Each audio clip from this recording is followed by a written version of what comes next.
Lindsay Clancy cannot walk. She will be confined to a wheelchair for the rest of her life. The question is, will the rest of her life be spent in prison? That's because Lindsay did the unthinkable. She killed her 3 children in a brutal, violent way. She then takes the children down into the basement. She separates Dawson from Cora and Callan, and then she proceeds to wrap exercise bands around each child's neck and pull until they are dead. But Lindsay does not believe she should be held criminally responsible because of her postpartum psychosis and a lack of appropriate treatment. If you have somebody that's bipolar, you don't put them on an antidepressant, you don't put them on Zoloft, you don't put them on what's called an SSRI, selective serotonin reuptake inhibitors. It messes with your brain. And the father of those 3 children, Lindsay's ex-husband, agrees and is on the witness stand testifying. That was really where her big spiral started. She started to lose a lot of weight, and she became very depressed. She started to say she was suicidal. And now the question is, will a Massachusetts jury agree with the father of the victims that Lindsay should be found not guilty? This is the biggest trial of the summer, and this is the biggest witness in the case. The biggest witness for the prosecution, the biggest witness for the defense. And we're going to take a look at the biggest moments from Patrick Clancy's testimony. Does it prove the case, or does it prove that she's legally not responsible? I never saw Lindsay harm the kids. That is not a line from a defense attorney. That is the sworn testimony of Patrick Clancy, the father of 3 murdered children, speaking about the woman who killed them. He said it on the witness stand in a Massachusetts courtroom, looking directly at the defendant, his ex-wife, Lindsay Clancy. She was paralyzed from the waist down after jumping from a 2nd-story window following the killings. She will never walk again. The only question the jury must answer is whether she will breathe free air or die in a cell. Imagine a house where the basement stairs lead to 2 completely different realities. Walk down, and you see exercise bands, children's toys, and the unthinkable. Every trial has like the big moment, right? Other than the verdict. Obviously, the verdict is always the biggest moment in any case, but they always have that moment for that witness that everyone wants to hear from. In this case, it's the first witness. It's Patrick Clancy. And what this does, by putting him up first now, everything that this jury hears from this point forward now is looked at through the filter of knowing what Patrick Clancy thinks and what he said and what he saw. He's the father of the victims. He's the ex-husband of the defendant. But we know that he believes she shouldn't be criminally prosecuted for this. He's forgiven her. So this is such an important witness. And for prosecution, for prosecutors in this case, it's about what happened that day. And he can testify about what she did and how she did it, what he saw, what he came across. This is powerful stuff. This is powerful stuff because he can testify about how he was sent away that day to go pick up and run some errands, pick up some food, run to CVS to give her time in the prosecution theory to commit this mass murder. So all of that, they need Patrick Clancy to testify to. And he's going to testify truthfully. Like he's going to tell the truth, but Walk up, and you see text messages about dinner reservations and a father kissing his daughter's head before leaving to pick up takeout. That is the fractured architecture of this case. I want to get right back to Patrick Clancy's testimony. This part describing the days leading up to the day of the killings and then the first part of that day. It's fascinating when you dive in and you see what exactly is taking place, how she's acting, how she's reacting, what people are seeing and hearing from Lindsay Clancy before she kills her 3 children. Let's take a look.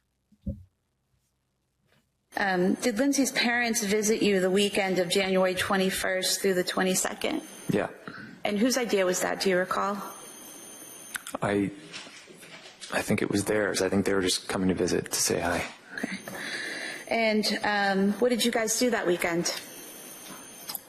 We just hung out and went to a friend's house on Sunday. They left after we got back from there. And whose friend's house did you go to that Sunday? The Carneys. Carneys, okay. And who went to the Carneys? Lindsay, myself, Dawson, and Cora. And what did you do there? There was a fire, and I think we roasted marshmallows or something like that. Okay. And how was Lindsay's demeanor that day? She was quieter that day. So, that was the extent of it. Was she able to interact with the Carneys? Yeah, but she's quiet. Okay. And you said you returned home and then her parents left? Yeah. Okay.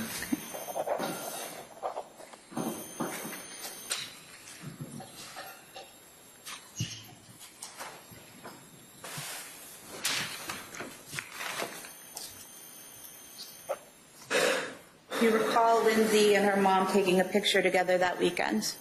Yeah. Is that photo? Yeah, that's it. You could have this marked as the next exhibit. That may be admitted. Exhibit 19.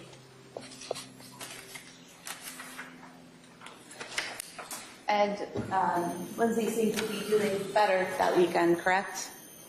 Overall, yeah. Were you aware that her mother had sent her a text saying something to the effect of, "I'm glad you're doing so much better"? I became aware of that later, yeah. And just showing in exhibit 19.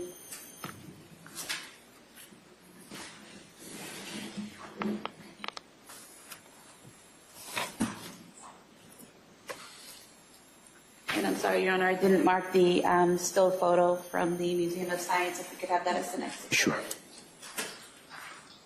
And the prosecutor is just trying to show that everything's normal, except she's perhaps planning and plotting this mass murder at this moment.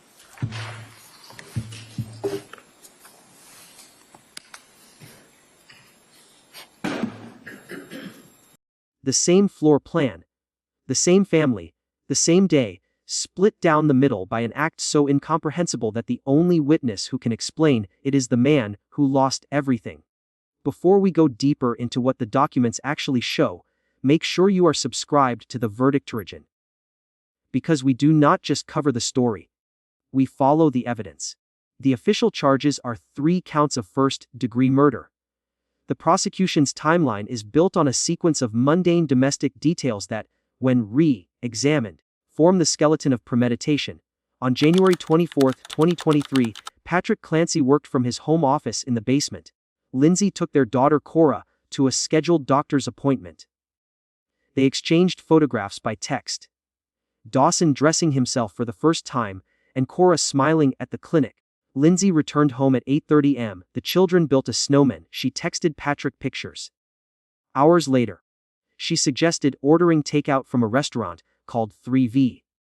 A place farther from their home than their usual spots, one they had never ordered takeout from before. The prosecution will argue every mile of that drive was borrowed time. She was having one of her best days. Patrick Clancy kissed Cora on the head, rocked his infant son Callan, saw Dawson eating chicken nuggets on the couch, and left. Lindsay stood in the doorway by the basement stairs. And while you're with the boys and Lindsay's with Cora at the doctor's, are you sending text messages and photos back and forth? Yeah. And why did you send a photo of Dawson to Lindsay that morning? Because he dressed himself completely for the first time. And he was excited about that? Yeah. And did she respond back with a photo of Cora? Yeah.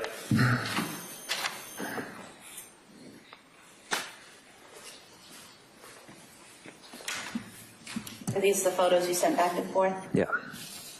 I could have the photo of Dawson as the next exhibit and the photo of Cora as the following. All right, they may be admitted. This is absolutely excruciating for Patrick Clancy. All of this. 21 and 22 somewhere? Publishing these. Exhibit 21, and Exhibit 22.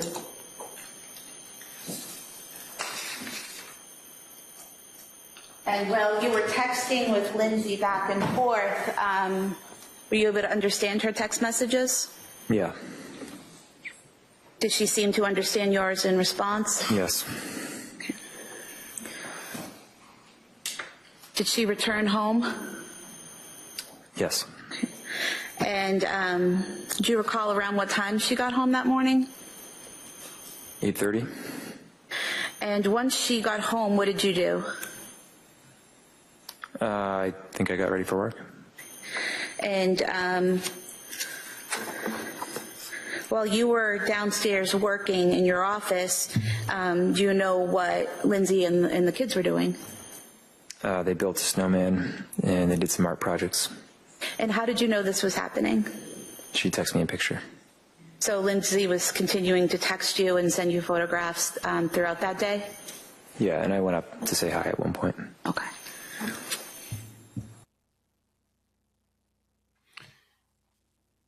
Holding Callan when he walked out.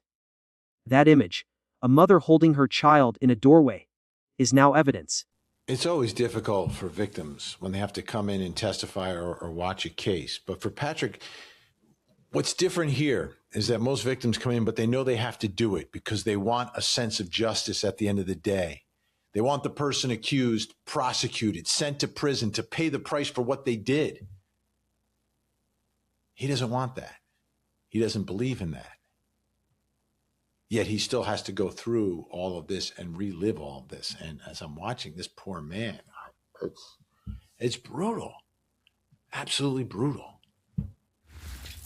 As we continue to take a look at the absolutely significant, important, crucial testimony of Patrick Clancy, we're now moving to the day that his 3 children are killed by his then wife, now ex-wife, Lindsay. And we're going to take you up until the point that he goes off on those errands, but describing what's happening in the house, his interaction, his communications with Lindsay. Prosecutors trying to paint a picture that Lindsay was normal, like not normal, but Lindsay like knew what was going on. She was in control. There was no outrageous behavior. And she was able to plan and plot and manipulate people and the situation so she could commit these killings. That's their theory of the case. And during their questioning, that's what they want to bring out. So let's take a look at Patrick Clancy describe the hours leading up to when he leaves the house, which gives Lindsay the opportunity to kill the children. How often do you think do you remember going upstairs that day to interact with Lindsay and the kids? Once or twice. It was a busier day than usual. And when you did come up to interact with them, how was Lindsay's mood? She seemed happy. Happy? And how could you tell that? What was she doing? She was playing with the kids, and she seemed in a good mood. At any point during that day when you came up or while she's texting you, did she tell you she was having suicidal thoughts? No. Did she tell you she was having thoughts of harming the kids? No. Did she ask for help or anything that caused concern? No, she was having one of her best days. One of her best days? No. Hold it right there. This is the contrast right here, right? So for Patrick, like he left the house, he left her alone with the kids. And why did he do it? Well, you just heard that she's having one of her best days. He's not concerned. Prosecutors will take that and say, oh, that's part of the plan. She's putting on this front while she's having these thoughts that she's not sharing with him. This is where they will attempt to get this jury to believe that this is murder. This is the heart of their case. She's putting on a facade while she's having these thoughts. That, ladies and gentlemen, is the planning, plotting of a murder. She knew what she was doing. When Patrick returned, he found his wife in the backyard with self-inflicted wounds. His children were in the basement with exercise bands around their necks. Dawson, Cora, Callan, 8 months old, 3 years old, 5 years old. The parallel narrative that has fractured this case emerges not from what Lindsay Clancy did, but from what she said she was becoming in the weeks before she did it. In December 2022, she told her husband she was having intrusive thoughts of harming the children. She said she was suicidal. She was prescribed 10 different medications in just over 2 months. Around December 6, 2022, did Lindsay tell you she was starting a new medication? I don't remember specifically. Is it that you don't remember the date, or you don't remember her starting a new medication? I'm not sure. Do you remember Lindsay telling you at some point she was starting the medication Seroquel? Yes. Do you remember around what time frame that was? I thought it was before December 6th. Okay. And do you recall how she was physically after starting the Seroquel? Awful. How so? That was really where her big spiral started. She started to lose a lot of weight, and she became very depressed, and she was having a really hard time. And did she describe to you some thoughts or feelings that she was having at that time? Yeah, she started to say she was suicidal. And was that in December of 2022? I think so, yeah. Okay. And when she told you she was suicidal, did you ask her if she had a plan on how to kill herself? Yes. And what was her response? She said no. Okay. And did she ever mention a specific way or plan she had to kill herself to you? No. And at some point in time, did she tell you that this was the first time she had had suicidal thoughts? I don't know if she mentioned it was the first time or not. I just remember her saying she had them. Had you ever heard her say that to you before, that she was having suicidal thoughts? No.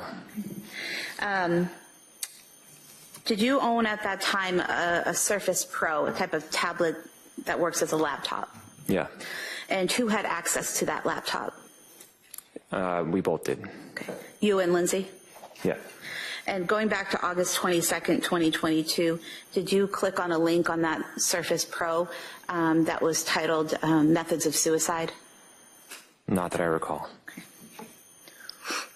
And August 22nd, 2022, that was before Lindsay had been on any medications, as far as you know, correct? Correct. Seroquel, benzodiazepines, trazodone, Remeron. When Patrick asked if she had a specific plan to harm the kids, she said no. When he asked if the thoughts disturbed her, she said yes. He asked her if she needed to be kept away from them. She said no. A minute later, she was making them lunch. She was having one of her best days. I want to direct your attention to 4:53 p.m. that day. Did you receive a text from Lindsay about dinner? Yeah. And do you recall what it said? Something along the lines of, do you want to get takeout? I haven't planned anything. Do you recall it saying, any chance you want to do takeout from 3V? I didn't cook anything. It's been a long day. Yeah. Had you been to 3V restaurant previously? Yeah. Alone or with the family? With the family. And approximately how many times had you been there to eat? Probably 3 times. And so you had all gotten in the car and driven from your home to 3V restaurant in Plymouth approximately 3 times? Yeah, sometimes we were already out somewhere, but yeah. Okay, but been there 3 times. Had you ever done takeout from there before? No. Where would you typically do takeout when you were going to do takeout at home?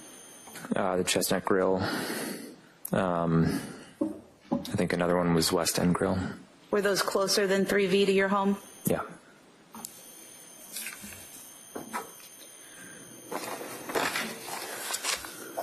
That's a big point for prosecution. So Lindsay suggested 3V and you agreed, is that correct? Yeah. Okay. Did she send you another text at 4:56 p.m. asking you to take a look at the menu? Yeah. And did you send a text at 5:06 p.m. About Callan? Yeah, I asked if he had taken a nap. And did she respond? Yeah. And what was her response? That it was a shorter nap and he was awake. Okay.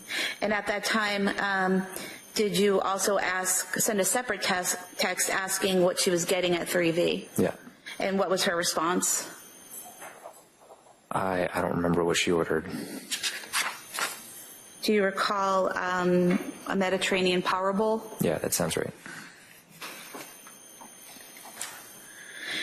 And did she ask you what you were getting? Yeah. And at 5:08 p.m., did you respond? Yeah. And what did you tell her? I forget what it was. Do you recall scallop and pork belly risotto? Yeah. That was it? Yep. Who called in the order to 3V? Lindsay. Once the order was placed, what did you do? I came upstairs. I took Callan for a minute, and then I rocked him by my knees, kissed Cora on the head, and I said, "I'll be right back." And what was Dawson doing when you were leaving? He was eating chicken nuggets on the couch. And do you recall if he was using a bowl or a plate? It was a bowl.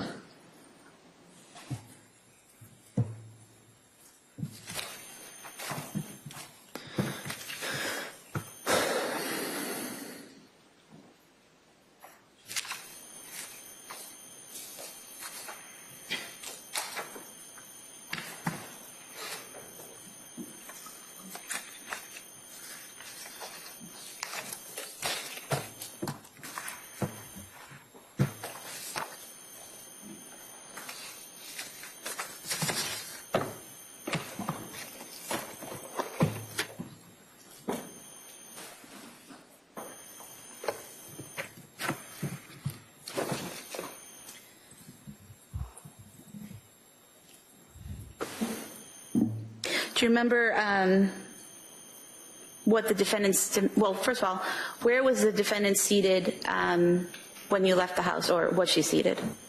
She was standing. And where was she? In the doorway of the living room.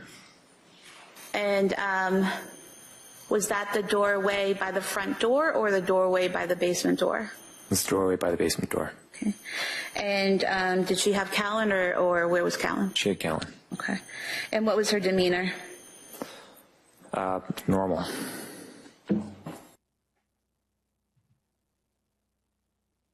Prosecutor very slowly walking. The moral collision at the center of this trial is that Patrick Clancy believes her. He testified that he never saw Lindsay harm the children, that she showed no intention of harming them, and that the medical system failed her catastrophically. He said he would have paid anything for her treatment. He is not a hostile witness for the prosecution. He is a hostile reality. A father who lost all three of his children and still refuses to demand vengeance is an anomaly the state's theory cannot absorb. The prosecution's counter-narrative is constructed on a single piece of digital evidence.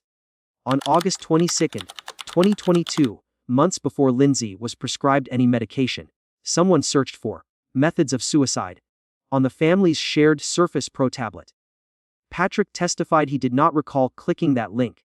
The implication is that Lindsay was researching self-destruction long before any pharmaceutical spiral began, and that her later disclosures were not cries for help, but the careful architecture of an insanity defense being built in real time. This is a fascinating little moment here, right? All right, so prosecutors trying to demonstrate to the jury that she's having thoughts about suicide before the medication.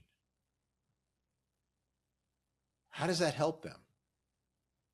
Well, I guess it takes away that the medication is causing these thoughts, trying to separate the two, but she's still having those thoughts.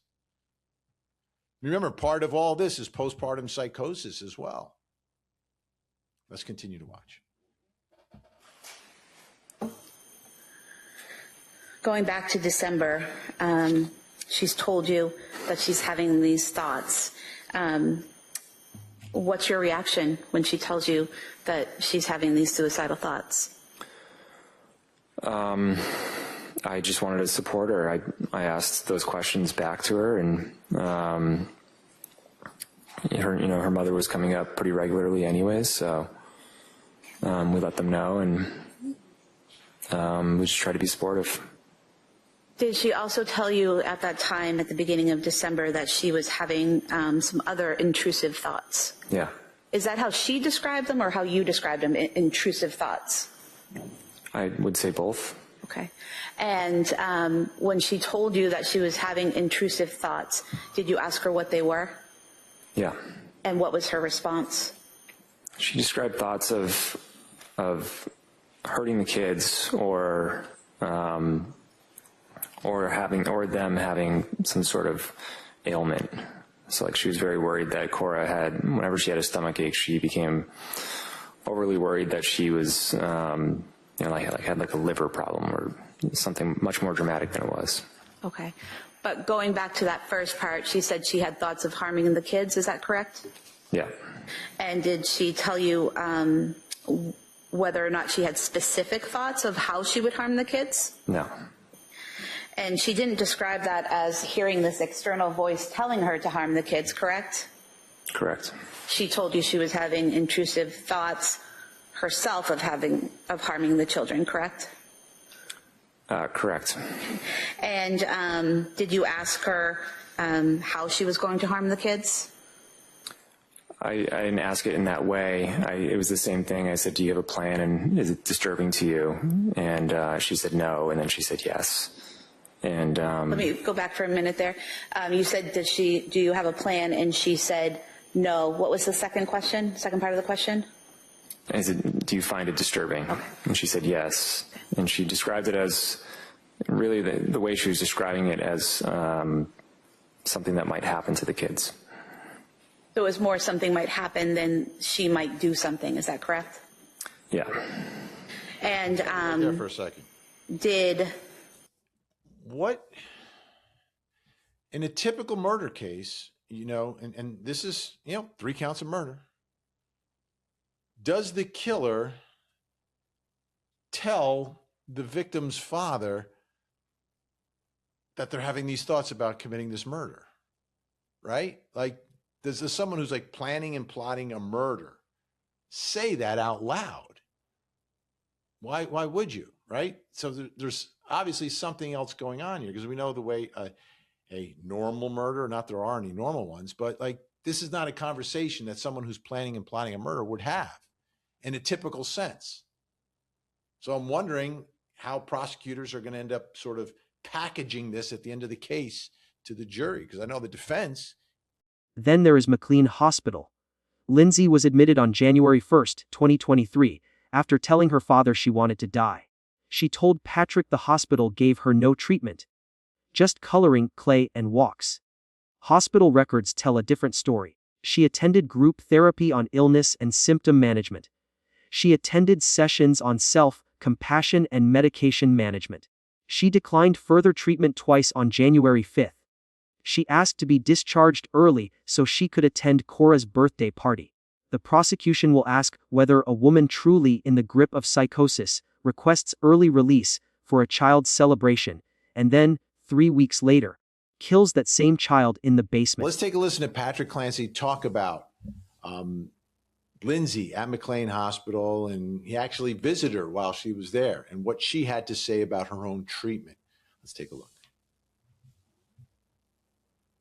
As a result of going to Mass General and telling them about her suicidal thoughts, was she transferred to McLean Hospital? Yeah. And so she reached McLean in the early morning hours of January 1st then of 2023, is that correct? Yeah. Okay, and did you visit her at McLean Hospital? Yeah. How often did you see her there? I think I was able to go twice. And while you were there with her, did Lindsay talk to you about the treatment that she was receiving at McLean Hospital?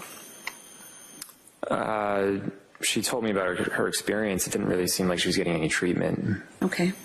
Did she tell you that she wasn't really getting any treatment or wasn't getting as much care or treatment as she wanted? Well, I think by the third day, I said, what have the doctors said? And she said, I haven't met with the doctor. The challenge was she arrived on a Saturday, and then I think Monday was an observed holiday, so she didn't see a doctor until Tuesday. So until then, she was coloring and playing with clay and going for walks. Were you aware that she was seen by a resident, a doctor, the first 2 days she was there, and then an attending on the third day that she was there? No. Were you aware that she was seen by a licensed social worker, group therapist, and other mental health workers every day while she was there? Yeah, I didn't get any updates. Okay. Were you aware that she was offered one-on-one therapy by unit staff every day that she was there? No. Did you know that she participated in... Wow. This is not good for Lindsay Clancy. The prosecutors can take this part of the evidence in the case and say she's lying to her husband. She's manipulating the situation. She's not being truthful about what's going on as she's getting this treatment at McLean Hospital. Does she really want the treatment? Is she getting it? Is she lying for some other reason? Let's continue to watch. Participated in group therapy on January 1st for 45 minutes, a session about illness and symptom management. I was aware of some group activities. I didn't know the details of it. Okay. And were you aware that she participated in 2 group therapy sessions, one for 45 minutes and one for 50 minutes, one on self-compassion and one on illness and symptom management on January 3rd? I wasn't aware of the subject of any of the meetings now. Were you aware that she declined further group therapy and treatment in the afternoon of January 3rd? No.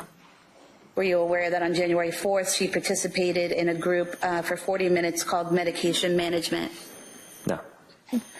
Were you aware that she participated in a group on January 5th on expressive therapy for 45 minutes? No. And were you aware that she declined further treatment 2 times on January 5th, one to attend group therapy and one to attend a session on cognitive behavioral processes? No. Were you aware that Lindsay asked the doctors to be discharged on the 6th, Friday the 6th, because she wanted to go to Cora's birthday party on the 7th? Not that I recall.